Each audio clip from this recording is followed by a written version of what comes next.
कहानी। बहुत पुराने समय की बात है। एक बड़े से समुद्र के बीचों बीच एक सुंदर छोटा सा टापू था। उस टापू पर बहुत से पेड़ पौधे थे। दूर दूर तक हरियाली फैली हुई थी।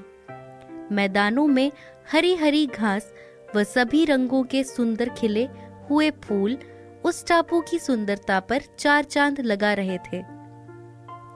फूलों की सुगंध से सारा वातावरण सुगंधित रहता था। उस टापू पर एक राजा राज्य करता था। स्वभाव से वह बहुत सज्जन तथा प्रकृति प्रेमी था। सभी की खुशी में वह खुश होता तथा सबके दुखों को बांटकर कम करता था। वह हर समय सबकी सहायता के लिए तैयार रहता था।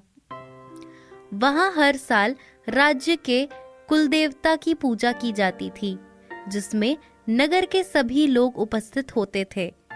इस पूजा का एक विधान था कि उसके लिए बगीचे के सबसे सुंदर फूल को कुलदेवता पर चढ़ाने के लिए चुना जाता था। उस फूल का चुनाव भी राजा के द्वारा किया जाता था। जिस फूल का चयन राजा स्वयं पूजा के लिए करता था, उस फूल को सबसे भाग्यशाली फूल माना जाता था। पिछले कई वर्षों से बगीचे के सबसे सुंदर लाल गुलाब कई फूलों के लिए इस पूजा को चुना जाता था। इसलिए गुलाब का पौधा घमंडी हो गया था। उसे लगता था कि वही सब फूलों में सबसे सुंदर है। अत्यधिक घमंड के कारण वह अपने ऊपर तितलियों और भंवरों को भी नहीं बैठने देता था। उसके ऐसे व्यवहार के कारण कोई तितली या भंवरा उसके पास नहीं आते थे। हर साल की तरह वह दिन आने वाला था जब कुल देवता की पूजा की जानी थी। गुलाब के पौधे को अपनी सुंदरता की वजह से पूरा विश्वास था कि राजा उसे ही पूजा के लिए चुनेंगे। उसी गुलाब के पौधे के पास मिट्टी के ढेर पर एक पौधा निकल आया था। उस नन्हे पौधे पर पीले रंग के छोटे छोटे फूल उगे थे। वह एक जंगली पौधा था। उस पर पीले रंग के छोटे छोटे फूल उगे थे। उसके फूल छोटे थे लेकिन बहुत सुंदर थे। घंटी की आकार के इन फूलों की पंखुड़ियां किनारों पर गहरे लाल रंग की थीं। वह बड़े प्यार से सभी तितलियों और भंवरों को अपने पास बुलाकर अपना रस पीने देता था। छोटे छोटे पक्षी भी उसके आसपास चहलकदमी करते थे।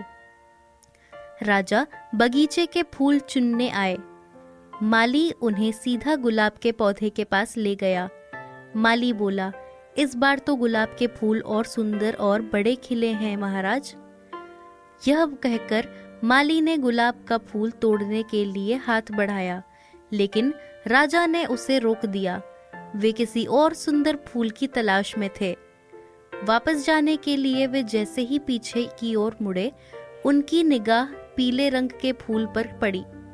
उन्होंने घूमकर देखा तो उनको वह पीले फूलों वाला जंगली पौधा दिखाई दिया।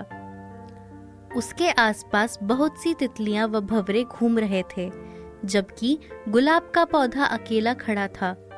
राजा उस पौधे के पास पहुंचे और बोले, यह वह पौधा है जो बिना खाद पानी के उग आया है। बाकी सभी पौधों का तो आप ध्यान रखते हैं, समय से खाद डालते हैं, समय समय पर काट छांट करते हैं, इसलिए वे इतने सुंदर हैं।